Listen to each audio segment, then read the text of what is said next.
بسم اللہ الرحمن الرحیم۔ ناظرین السلام علیکم۔ آپ پروگرام دیکھ رہے ہیں تحریک پاکستان یادیں باتیں۔ اس پروگرام میں آپ کی ملاقات ایسی شخصیات سے ہوتی ہے جنہوں نے تحریک پاکستان میں حصہ لیا اور اس وقت کے حالات کو اپنی آنکھوں سے دیکھا۔ ناظرین، آج کے اس پروگرام میں آپ کی ملاقات جناب قاضی صغیر الحق صاحب سے ہوگی جنہوں نے تحریک پاکستان میں سرگرمی سے حصہ لیا۔ آپ اس وقت انجمن فیض الاسلام راولپنڈی کے صدر ہیں۔ جناب قاضی صاحب، آپ کو پروگرام میں خوش آمدید کہتے ہیں۔ سب سے پہلے آپ سے گزارش کروں گا کہ آپ ہمیں یہ بتائیں کہ جس وقت تحریک پاکستان چل رہی تھی تو اس وقت آپ کیا کرتے تھے؟ یقیناً آپ اس وقت طالب علم ہوں گے۔ آپ نے بجا فرمایا کہ جس وقت تحریک پاکستان اپنے عروج پر تھی، یعنی سن 1940 میں جب پاکستان ریزولوشن لاہور میں پاس ہوا اور سن 1945-46 میں جب جنرل الیکشنز کے طور پر یہ یقینی ہو گیا کہ پاکستان انشاءاللہ قائم ہوگا، اس تمام عرصے میں میں نے علی گڑھ میں تعلیم حاصل کی۔ اور کون سے سال میں وہاں؟ میں 1940 میں وہاں گیا تھا اور 1946 میں وہاں سے آیا۔ تو جب ریزولوشن پاس ہوا تو میں نے شروع سے اس تحریک کو وہاں دیکھا، اور جب اختتام پہ یقینی ہو گیا کہ پاکستان بن رہا ہے اس وقت میں علی گڑھ میں تعلیم پاتا تھا۔ اور اس یعنی پوری تحریک جو تھی پوری وہ آپ کی تحریک نظر جب یہ سے پورے عروج گزری۔ پہ تھی تو میں اس زمانے میں علی گڑھ میں تھا، اس لیے میں بجا طور پر یہ کہہ سکتا ہوں کہ میں نے تحریک پاکستان کو صرف قریب سے دیکھا ہی نہیں ہے، بلکہ اللہ کا لاکھ لاکھ شکر ہے مجھے اس میں کام کرنے کا موقع عملی حصہ لینے کا ملا موقع ہے۔ آپ کو۔ اور حقیقت یہ ہے کہ پاکستان کے سلسلے میں علی گڑھ کا جو کردار ہے وہ ایک تاریخ کا باب ہے اور ایک ناقابل فراموش باب ہے۔ حقیقت میں اسے ایک سنہرا باب کہا جا سکتا ہے۔ اور علی گڑھ کے طلباء نے قائد اعظم رحمۃ اللہ علیہ کے ارشاد کے مطابق پاکستان کی کنوینسنگ کے لیے جو کام کیا وہ ایک یادگار کارنامہ تھا۔ اس وقت خالد صاحب تقریباً 10,000 طلباء علی گڑھ میں تعلیم پا رہے تھے، اور 10,000 کے 10,000 طلباء قائد اعظم کے حکم کے مطابق ہندوستان کے کونے کونے اور چپے چپے میں پھیل گئے تھے اور پاکستان کا پیغام وہاں پہنچا رہے تھے۔ اور مجھے اچھی طرح یاد ہے کہ خود جس وقت 45-46 کا الیکشن شروع ہونے لگا تو قائد ملت لیاقت علی خان اور نواب اسماعیل خان وہاں گئے، اور وہاں اسٹیچو ہال میں جو ایک بہت بڑا ہال تھا جس میں ہزاروں بچے ایک بیک وقت بیٹھ سکتے تھے، وہاں انہوں نے قائد اعظم کا یہ پیغام ہمیں پہنچایا کہ اس میں کوئی شک نہیں کہ طلباء کا کام اصل میں تعلیم حاصل کر کے آئندہ کے لیے تیاری کرنا، لیکن بعض اوقات قوم پر ایسے وقت بھی آ جاتا ہے جب زندگی اور موت کا سوال پیدا ہوتا ہے۔ اس وقت پھر سوال یہ پیدا ہوتا ہے کہ پہلے زندہ رہ لیا جائے یا پہلے پڑھ لیا جائے۔ اگر زندہ رہے تو پڑھ بھی لیں گے، اگر زندہ ہی نہ رہے تو پڑھیں گے کیا؟ پرائرٹیز فکس کرنے تو لہٰذا اس وقت قائد اعظم نے آپ کو یہ پیغام بھیجا ہے کہ عذرائے کرم تمام کے تمام لوگ پاکستان موومنٹ کے لیے، پاکستان کی تحریک کے لیے کام کرنے کے لیے آپ آ جائیں اور ہندوستان میں پھیل جائیں۔ خدا کے فضل و کرم سے اگر پاکستان قائم ہو گیا تو انشاءاللہ آپ کے لیے وہ ملک ہوگا جہاں آپ کی قدر ہوگی، جہاں آپ کی وقت ہوگی، اور وہاں آپ کی ڈگری کی واقعی یہ ہوگا کہ آپ پڑھے لکھے لوگوں میں سے ہیں۔ تو قائد اعظم خود علی گڑھ کو مسلم انڈیا کا آرسنل کہتے تھے، اور عام طور پر سال میں ایک بار اور کبھی ایسا بھی ہوا کہ 2 بار بھی وہاں تشریف لاتے تھے، اور ان کی علی گڑھ میں آمد جو ہے اس کی بہت بڑی اہمیت ہوتی تھی۔ یعنی سارے تقریر کو دی جاتی تھی، اوروں میں وہ بات نہیں تھی، بلکہ تمام دوسرے سیاستدان بھی یہ دیکھتے تھے کہ قائد اعظم اس وقت علی گڑھ میں جا کے کیا بیان دے رہے ہیں۔ دیٹ واز کنسیڈرڈ، وہ ایک مسلم لیگ کی پالیسی سپیچ سٹارٹ ہوتی تھی۔ تو اس تمام عرصے میں سبب آپ تھوڑا سا واضح کریں کہ کیوں قائد اعظم اتنا زیادہ اہمیت اس وقت دیتے تھے؟ اس کی وجہ یہ ہے بندہ پرور کہ 10,000 پڑھے لکھی فوج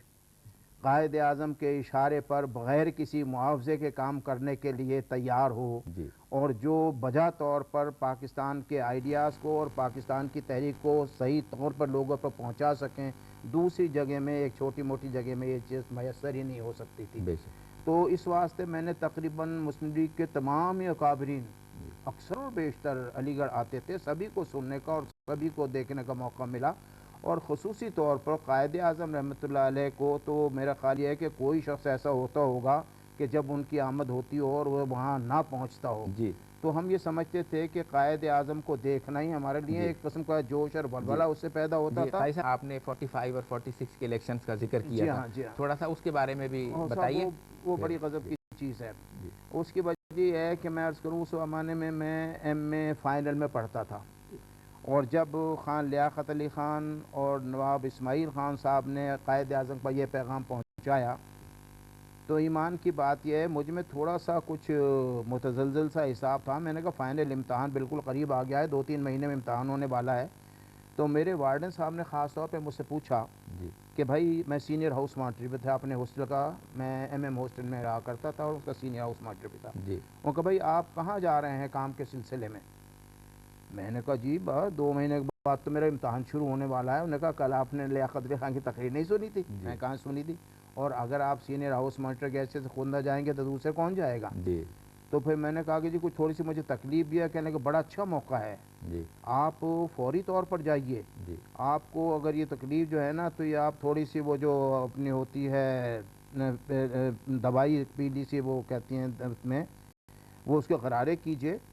اور پوٹاشیم پرمیگیٹ کہتے ہیں، اور دودھ آپ کو ہر جگہ ملا، ڈبل روٹی یہاں سے لے جائیے، کام کیجئے جا کر۔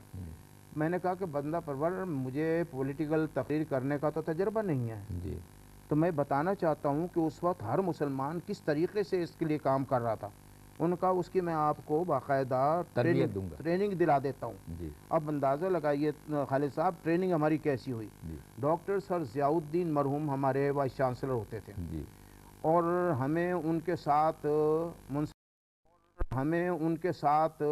منسلک کیا گیا اس ٹریننگ کے لیے۔ لیکن اس ٹریننگ کا میں مختصر سا آپ کو بتاؤں گا کہ وہ ڈاکٹر سر ضیاء الدین سر بھی تھے، علی گڑھ مسلم کے وائس چانسلر تھے، وہ سینٹرل لیجسلیٹو اسمبلی کے ممبر تھے، وہ ریلوے بورڈ کے ممبر تھے، اور آج کل تو کوئی انسان یہ تصور بھی نہیں کر سکتا کہ اتنی بلند شخصیت کے لیے جب ہم کام سیکھنے ان کے ساتھ گئے اور وہ اپنے موومنٹ پہ چلے پاکستان تحریک کے کام کرنے کے لیے، تو ان کے لیے ایک ٹرک منگایا گیا، یعنی ایک سر ہے، وائس چانسلر ہے، اور جناب سینٹرل لیجسلیٹو کا ممبر ہے۔ آج کل تو چھوٹا سا آدمی بھی بغیر ہیلی پیڈ کے اور ہیلی کاپٹر کے بات نہیں کرتا، اتنی بڑی شخصیت، اور پھر یہ ہے کہ اس کی تقریباً 60 سال کے قریب اس کی ذاتی طور پہ عمر ہے۔ وہ انہیں ایک ٹرک منگایا گیا، اس ٹرک میں دری بچھائی گئی، اس میں بیچ میں ایک موڑا بچھایا گیا جس پہ ڈاکٹر سر ضیاء الدین صاحب تشریف رکھے۔ یعنی اس وقت ذاتیات یا آنا کا یا شخصیت کا کوئی مسئلہ نہیں تھا، ہاں سوال ہی پیدا نہیں ہوتا۔ اس کے بعد بڑے بڑے پروفیسر ان کے ساتھ بیٹھے، اور ہم سینئر ہاؤس مانیٹر اسی میں دری پہ نیچے ساتھ بیٹھے، اور آپ کو تعجب ہوگا کہ جس وقت ہم وہاں گئے تو نواب عبید اللہ صاحب کے الیکشن کمپین میں ہم جا رہے تھے جو ہمارے ٹریجر تھے، اچھا، تو نواب عبداللہ خان شیروانی، تو جس وقت ہم گئے تو ٹوٹی پھوٹی سڑکیں تھیں، دھول اوپر سے اڑ رہی تھی، اور وہ ان کے ڈاکٹر سر ضیاء الدین صاحب کی ترکی ٹوپی اور سفید داڑھی، اس پر دھول جمی ہوئی تھی، لیکن آپ اندازہ لگائیے کہ کام کرنے کی کیا جذبہ تھا لوگوں میں، کہ ڈاکٹر سر ضیاء الدین کے 4-5 پی ایس جو مختلف تھے وہ چاروں کھڑے بھی تھے، وہ باقاعدہ ان کو لکھواتے چل رہے تھے کہ سینٹرل لیجسلیٹو میں نے یہ بات کرنی ہے، ریلوے بورڈ میں نے یہ کرنی ہے، ڈاک کا یہاں سلسلہ کیا ہے۔ اور جس وقت ہم وہاں پہنچے تو ایک سکندر راؤ جگہ تھی، وہاں ان کے لیے ایک وہاں کے نواب چنو خان صاحب مشہور تھے، ان کے ڈیرے پہ ان کا انتظام ہوا تھا ٹہلنے کا۔ انہوں نے وہاں شام کو مسلم ہائی اسکول میں ایک تقریر کی، ہم نے جو انہیں سنی، اور انہوں نے تمام مسلم لیگ کی اہمیت، پاکستان کی اہمیت، پاکستان کے قیام کے لیے اس پہ انہیں بیان کیا، اور اس کے بعد اگلے دن 2 صبح اور 1 شام 2 تقریریں ہم نے اور ان کی سنی، اور یہ تینوں تقریر سننے کے بعد انہوں نے کہا جی آپ کی ٹریننگ کمپلیٹ ہو گئی ہے، اب مہربانی فرما کے آپ 7 لڑکے اپنے ساتھ رہے، 7-8 آدمی لے لیں، اور جو علاقہ آپ کو دیا جائے ٹیمیں بنا دی، ہاں جی آپ ٹیمیں بنے وہاں جا کام کریں۔ تو میں عرض یہ کر رہا تھا کہ ایک طرف تو میں نے ڈاکٹر سر ضیاء الدین صاحب کا بتایا کس طریقے سے وہ ہوا، دوسری طرف میں عوام الناس کا بتا رہا ہوں کہ ان میں کیا جذبہ تھا۔ حقیقت ہے آپ یقین کیجئے کہ ہم جب وہاں جاتے تھے تو کہا یہ جاتا تھا کہ مسلم لیگ کے نوابوں کی اور جاگیرداروں کی جماعت ہے، اور یہ کانگریس کا ایک عام ہمارے خلاف پروپیگنڈا تھا، تو ہم یا پیدل جاتے تھے یا کوئی وہاں ایک اکا سا ہوتا تھا چھوٹی سی ایک جگہ جس پہ گھوڑا 2-3 آدمی بیٹھ جاتے ہوں، یا ہم اکوں پہ وہاں سے سواری کرتے تھے۔ تو ہم عام طور پہ لوگوں کو جا کہتے تھے کہ بھائی دیکھو یہ کانگریس کے لوگ جو کام کر رہے ہیں ہمارے مقابلے پہ، ان کے پاس کاریں ہیں، ان کے پاس گاڑیاں ہیں، اور ہم آتے ہیں یا پیدل یا ان اکوں پکوں میں، تو نواب جاگیردار وہ ہیں یا ہم نواب جاگیردار ہیں؟ جی تو اس میں خالد صاحب بڑی مزیدار بات آپ کو بتاتا ہوں کہ ہمیں وہاں لوگ ٹھہرانے کے لیے تیار نہیں تھے، چونکہ چھوٹے چھوٹے گاؤں میں تھوڑے تھوڑے مسلمان، اور وہ بھی چلے، یہ کوئی لوہار ہے، کوئی کٹیک ہے، کوئی دھوبی ہے، کوئی اس قسم کے لوگ تھے۔ جب ہم ان سے کہتے تھے کہ بھائی آپ کو پاکستان کے لیے ووٹ دینی، تو وہ کہتے تھے جی آپ تو ووٹ لے کے آج چلے جائیں گے، تو کل یہ جہاں تمام کا تمام ہندوؤں کا گاؤں ہے، ہماری تو جان مصیبت میں ہو جائے گی۔ خالد صاحب یقین مانیں ہم ان کا ہمت بندھاتے تھے کہ اور فکر نہ کرو، ایک دفعہ پاکستان بن جائے اور یہاں ایک مسلمانوں کا بڑا ملک ہوگا، کسی شخص کی جرت نہیں پڑ سکے گی کہ تمہاری طرف نظر بھی اٹھا کر دیکھ لے۔ تو جناب بندہ پرور وہاں یہ ہوا کہ ہمیں ایک ولایت لمبردار تھا، کوئی شخص مکان پہ ٹھہرانے کے لیے تیار، انہوں نے کہا جی آپ ہمارے یہاں آ جائیں۔ ہم اس کے ہاں گئے کام کرنے کی تحریک پاکستان کے سلسلے میں، تو وہاں ایک اس نے جس کمرے میں ہمیں ٹھہرایا، اس میں یہ چاولوں کی پرالی جو کٹی ہوئی ہوتی ہے گھاس کے ٹائپ کی، یہ پڑی ہوئی تھی۔ انہوں نے کہا بھائی اسی پہ اپنی چادر بچھاؤ اور اسی پہ جو انو لیٹ جاؤ۔ اچھا صبح جب ہم کام کرنے کے لیے گئے باہر ان کے ساتھ اسے لے کر، تو آپ کو عجیب تعجب کی بات بتاتا ہوں کہ ہم نے دیکھا کہ کانگریس کا جو اپوزٹ امیدوار تھا نواب عبید اللہ شیروانی کے مخالف، ان کا بڑا زبردست پنڈال لگا ہوا تھا، بڑی زبردست مائک لگے ہوئے تھے، کاریں ساتھ کھڑی ہوئی تھی، ترنگا ان کا لہرا رہا تھا، اور وہاں ایک سفید شیروانی میں اور اپنے گاندھی کیپ ایک صاحب تقریر فرما رہے تھے۔ تو میں نے پوچھا بھائی یہ کون صاحب ہیں یہ جو تقریر کر رہے ہیں؟ تو انہوں نے کہا جی یہ بیرسٹر عبد المجید ہیں الہ آباد کے۔ وہ خالد صاحب ان کا کانگریس کے نمائندے، ہاں نمائندے، وہ خالد صاحب ان کا نام سنتے کے ساتھ ہی ہمارے پیروں میں کچھ تھوڑی سی جنبش پیدا ہوئی۔ اس کی وجہ ہے کہ وہ ہمارے لا کے ایک پرچے کے ممتحن تھے۔ اچھا، تو ہم نے کہا رہے ہمارا ممتحن بھائی یہاں تقریر کر رہا ہے، ہم تو طالب علم کی حیثیت سے ہیں۔ تو اس وقت کمال کی بات یہ ہے کہ وہ ولایت لمبردار نے کہا بھائی کمال کر رہے ہو، تم ڈاکٹر ضیاء الدین کے شاگرد ہو، وہ اس کا کیا جلسہ ولسہ ہے، اس کا جلسہ تو ہم ابھی 5 منٹ میں ختم کر دیتے ہیں۔ میں نے کہا پتہ نہیں 5 منٹ کیسے جلسہ ختم کر دیں گے؟ چنانچہ ایگزیکٹلی ہوا یہ کہ وہ جناب وہاں سے اپنے گاؤں گیا، اور جہاں یہ جلسہ ہو رہا تھا اس سے کوئی 100 گز کے فاصلے پہ انہیں دریاں وریاں بچھوائیں، اور وہاں ایک چوکی سی رکھ کے اپنے گاؤں سے قوالوں کی پارٹی لے آیا، اور قوالوں کی پارٹی نے جناب وہاں جو اپنے ہارمونیم طبلہ شبلہ بجانا شروع کیا۔ تو مسلمان بیچارہ جاہل قسم کا آدمی ہو، اسے کہاں پولیٹکس سے اتنا آتا تھا، وہ سب کے سب اٹھ کر جو تھے نا وہ ادھر آ گئے، اور آپ یقین مانیں کہ 10-15 منٹ کے بعد وہ جلسے میں وہاں ایک بھی آدمی نہیں تھا۔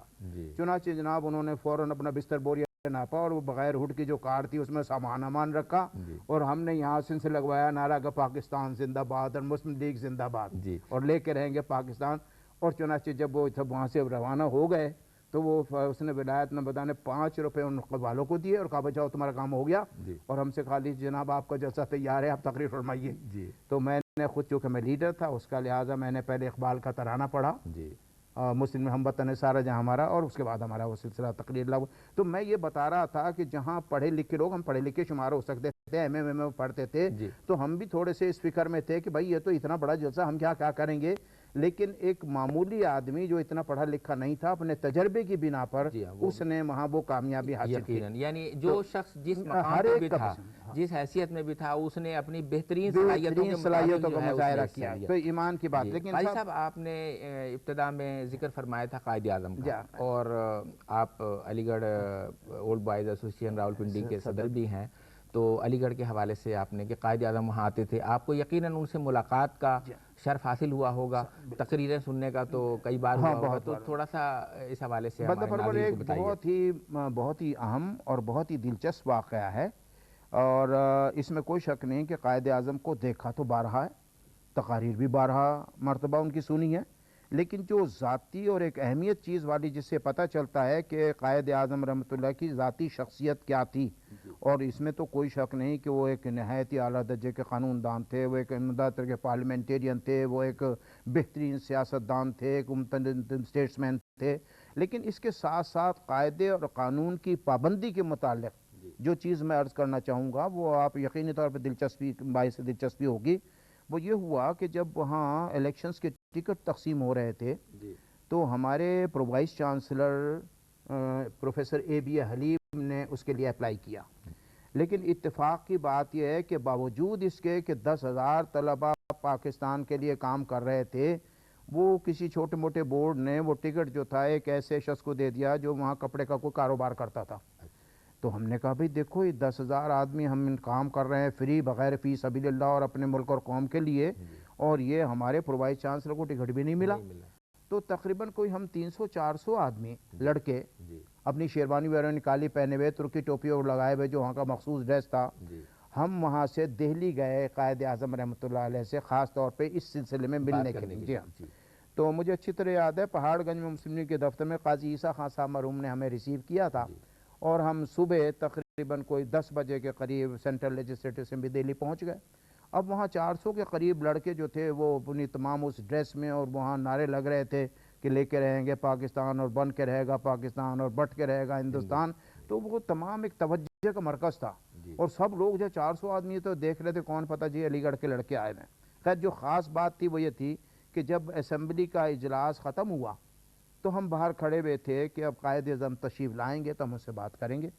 تو خان لیاقت علی خان صاحب آئے، ہمارے راجہ غضنفر علی صاحب تشریف لائے، پنڈت نہرو صاحب تشریف لائے، گوبند ولبھ پنڈت بھائی بابو راجندر پرساد آئے، قائد اعظم نہ تشریف لائے۔ تو ہم نے کہا بھائی ہم تو ملنے ہی ان سے آئے تھے، ہم نے کہا بھائی قائد اعظم کہاں ہیں بھائی؟ تو پتہ چلا کہ جی قائد اعظم تو پچھلے گیٹ سے 10 اورنگزیب روڈ چلے گئے۔ ہم نے کہا تو ہمارا تنو بیکار کی چنا چاہیے کہ پھر ہم سارے تو لوگ نہ جا سکے، اس 300-400 میں سے 50-60 کے قریب لڑکے اپنے تانگے پانگے کر کے ہم وہاں قائد اعظم کے ہاں پہنچے 10 اورنگزیب روڈ۔ تو نواب صدیق علی خان اس وقت ان کے پرائیویٹ سیکرٹری تھے۔ نواب صدیق علی خان کی اپنی پوزیشن بہت اونچی شخصیت تھی، اس میں کوئی شک نہیں۔ تو ہم نے جا کے ان سے کہا کہ جی عذرائے کرم آپ ہمیں قائد اعظم سے انٹرویو لے دیں ہمیں ملاقات کے لیے۔ بھائی انہوں نے کہا قائد اعظم تو بہت مصروف ہیں، اور انہوں نے سر اکبر حیدری جو وزیر اعظم تھے حیدرآباد دکن کے، انہوں نے ٹائم مانگا تھا اور انہیں ٹائم نہیں دیا، تو آپ کے لیے میں نہیں کہہ سکتا۔ ہم نے کہا جی آپ ایسا کریں، فضیل احمد صاحب یا علی احمد فضیل ایڈوکیٹ جنرل تھے اپنے سندھ کے، وہ ہمارے ساتھ تھے اس کے۔ اچھا مرحوم ابھی پچھلے دنوں ان کا انتقال ہوا۔ علی احمد فضیل صاحب، تو انہوں نے کہا جی آپ مہربانی فرما کے ان سے جا کے ہماری ریکویسٹ تو پہنچا دیں نا، اگر انہوں نے ملنا پسند کیا تو پسند ہو جائے گی، نہیں جیسا کہیں گے ہم چلے جائیں گے۔ تو جس وقت وہ اندر گئے اور انہوں نے بتایا کہ علی گڑھ کے کچھ لڑکے آئے میں اور ملنا چاہتے ہیں، تو آپ کو تعجب ہوگا قائد اعظم نے فرمایا کہ yes I can find 5 minutes for them، آپ بٹھائیے انہیں میں آتا ہوں۔ تو انہوں نے کہا بھائی ہاں ٹھیک ہے قائد اعظم مرے بیٹھ جاؤ۔ اب لان میں ہم بیٹھے ہوئے قائد اعظم تشریف لائے۔ قائد اعظم نے آ کے معلوم کیا کیا بات ہے کیا سلسلہ ہے، ہم نے اپنا مدعا بتایا کہ اب اس واسطے ہم آئے اور ہم کام بھی کر رہے ہیں اور ہمارے پرو وائس چانسلر کو ٹکٹ نہیں ملا اور وہ دوسروں کو ٹکٹ مل گیا، تو عذرائے کرم انہیں آپ ٹکٹ دینے کے۔ اب دیکھیے اس سے پتہ چلتا ہے کہ وہ کس طریقے قائد قانون کے پابند تھے۔ قائد اعظم خود اگر یہ کہہ دیتے کہ آل رائٹ ہم دلا دیں گے ٹکٹ، تو کس کا کون کس ضرورت تھی انکار کرتے تھا۔ انہوں نے کہا دیکھو بھائی بات یہ ہے، اس کے لیے باقاعدہ اپیلیٹ بورڈ بنا دیا گیا ہے، لیاقت علی خان اور نواب اسماعیل خان اس کے ممبر ہیں، اور وہ وہاں باقاعدہ اپیل کریں۔ میں آپ کو صرف یہ یقین دلا سکتا ہوں کہ انصاف ہوگا، جسٹس ول بی ڈن۔ اچھا یہ کہہ کر اور ان کا کہ now don't waste your time, go and work for Pakistan, یہ کہہ کے قائد اعظم تو اندر چلے گئے۔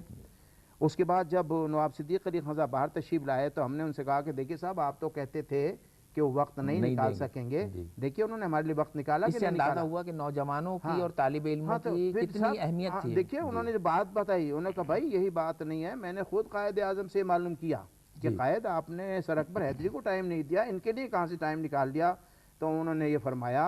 کہ no Siddique Ali Khan, you don't know, each one of them is much more important than Sir Akbar Hydari. اب اندازہ لگائیے کہ نوجوانوں کی قائد اعظم کس طرح سے ان کا احترام، کس طرح سے ان کی عزت اور کیا اہمیت ان کو دیتے تھے، کہ جب انہوں نے کہا کہ no each one of them is much more important than Sir Akbar Hydari, یہ وہ لوگ ہیں جو پاکستان کے لیے کام کرنے والے، یہ وہ لوگ ہیں جو ہر جگہ پھیلنے والے ہیں، اور یہ لوگ بے لوث کام کرنے والے ہیں۔ تو خدا کا شکر ہے جی کہ وہ ٹکٹ ان کو ملا اپیل میں۔ اچھا تو یہ مل گیا ان کو۔ تو میں ذاتی طور پہ یہ بتا رہا تھا کہ قائد اعظم نے اپنی تمام زندگی نہ صرف دوسروں کو قائد قانون کے چلنے کے مطابق بتایا، بلکہ اپنے آپ کو بھی اس کا پابند کیا۔ خود انہوں نے کبھی نہیں کہا کہ آل رائٹ، حقیقت ہے ان کی ہستی کو کون منع کر سکتا تھا، اگر وہ کہتے کر دو۔ تو اس لحاظ سے میں ذاتی طور پہ سمجھتا ہوں کہ میں بہت ہی خوش قسمت ہوں کہ میں نے اللہ کی مہربانی سے اس پاکستان کی تحریک کے لیے بذات خود کام کیا، اور وہ جو مشاہدات ہیں I have been through that pipeline، اور جو میں نے ذاتی طور پہ، اب اندازہ لگائیے کہ جب خدا کی مہربانی سے وہ پاکستان بن جائے تو وہ جو بن گیا تو جس کے لیے وہ لڑکے اس طریقے سے کوشش کریں، ان کی خوشی کا آپ اندازہ یقیناً لگائیے جی کہ کیا خوشی ان کو اس جی کی ہوئی ہوگی۔ بہت اللہ کا ہم پہ بہت بڑا انعام بے تھا۔ شک اور خالد صاحب ایمان کی بات یہ ہے، یہ پاکستان اللہ کا ہم پر ایک انعام عظیم ہے، بے شک جی اور خدا نے ہمیں وہ دولت اس کے ذریعے سے عطا کی ہے کہ جو خدا نہ خواستہ اگر یہ نہ ہوتا تو ہمیں یہ پتہ ہے کہ پاکستان سے پہلے ہندوستان میں مسلمانوں کی کیا وقت جی تھی۔ قاضی صاحب بہت آپ کے مشکور ہیں، آپ نے انتہائی دلچسپ گفتگو کی ہے۔ ناظرین آپ پروگرام دیکھ رہے تھے تحریک پاکستان یادیں باتیں۔ آج کے مہمان تھے قاضی صغیر الحق صاحب۔ قاضی صاحب ہم آپ کے بے حد مشکور ہیں، آپ پروگرام میں تشریف لائے اور آپ نے بہت عمدہ بڑی دلچسپ اور واقعات سے بھری ہوئی گفتگو فرمائی ہے، شکریہ۔ ناظرین اس کے ساتھ ہی آپ سے اجازت چاہتے ہیں، اللہ جناب حافظ۔ کا شکریہ۔